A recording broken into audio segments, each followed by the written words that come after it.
Nouveau départ, nouvelle semaine et cette impression de manque de temps. Cette semaine, on parle de notre rapport avec le temps. Est-ce qu'on le subit ou est-ce qu'on peut le choisir un peu plus? La réponse avec monsieur Olivier Cacheur, consultant en ressources humaines. Bonjour Olivier. Oui, bonjour Gilles. Alors oui, absolument. Aujourd'hui, on va parler de cette loi du temps, théorisée par des chercheurs, des économistes, des sociologues et même un philosophe antique. Cette loi qui nous explique pourquoi nos plannings débordent, comment on se fait piéger et surtout ce qu'on peut faire pour mieux gérer notre temps. Alors, est-ce qu'il va être facile de se reconnaître dans certaines d'entre elles? Oh oui, et je parie que ça va arriver assez vite. On commence par la plus connue, la loi de Pareto. Cette loi dit que 20% de nos actions produisent 80% de nos résultats. Autrement dit, une minorité de ce que vous faites chaque jour a un impact vraiment significatif. D'accord. Alors la question c'est, est-ce que nous passons notre temps sur les bons 20%? Ah oui, alors c'est tout à fait la bonne question à se poser. Si vous passez 2 heures sur un mail et que c'est une tâche mineure pour l'efficacité de votre travail, vous n'appliquez pas Pareto. L'enjeu, c'est d'identifier ces quelques actions à fort impact, celles qui sont vraiment prioritaires dans vos missions professionnelles, et d'y consacrer le meilleur de votre énergie. Une deuxième loi, c'est la loi de Carlson. Elle, nous l'expérimentons souvent. Elle nous dit qu'une tâche interrompue prend plus de temps et d'énergie que si elle avait été faite d'un seul trait. Ah oui, les moments où l'on travaille et l'on est distrait par d'autres choses. Oh oui, tu sais, ces moments où tu rédiges un rapport, tu reçois un mail, tu réponds, tu retournes à ton rapport et puis quelqu'un t'appelle, résultat, tu mets 2 fois plus de temps que prévu.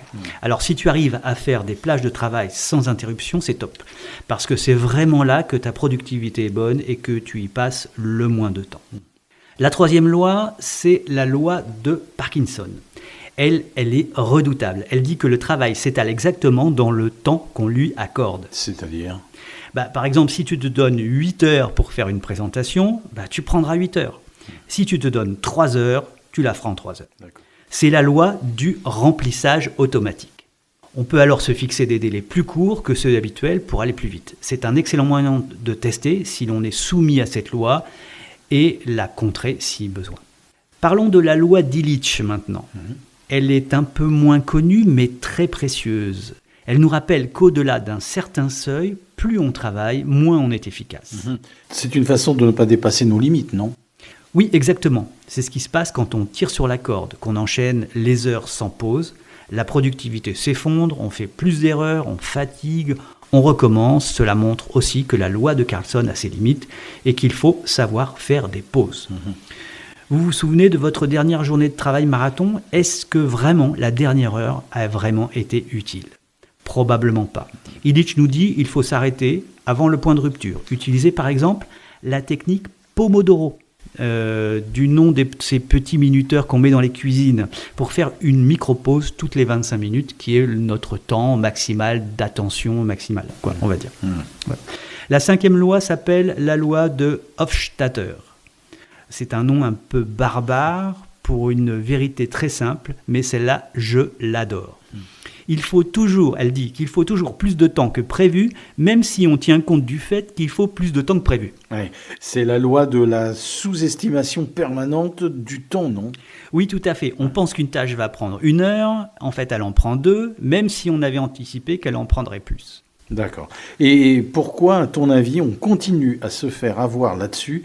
Est-ce qu'on est trop optimiste ou mal organisé?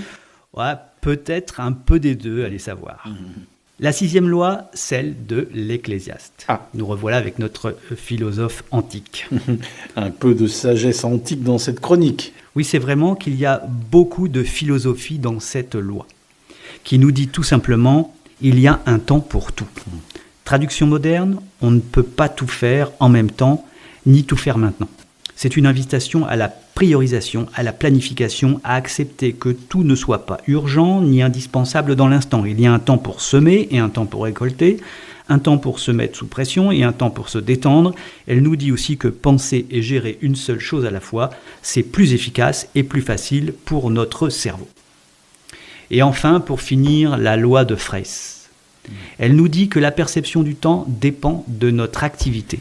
Ah oui, 1 minute passée avec le doigt coincé dans une porte paraîtra toujours plus longue. Ah oui, c'est ça.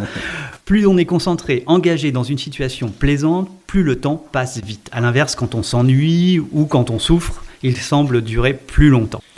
Vous remarquez, vous aussi, qu'une heure de réunion peut paraître plus longue qu'une heure passée à faire quelque chose qu'on aime. Bref, ces lois nous montrent que le temps n'est pas une question d'horloge, c'est une matière malléable qui dépend de nos choix, de notre énergie et de notre rapport aux priorités. Alors, la vraie question, ce n'est pas comment avoir plus de temps?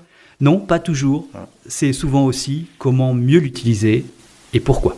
Merci Olivier, on se retrouve à 12h30 à l'heure du déjeuner. Merci Gilles, à bientôt. À tout à l'heure.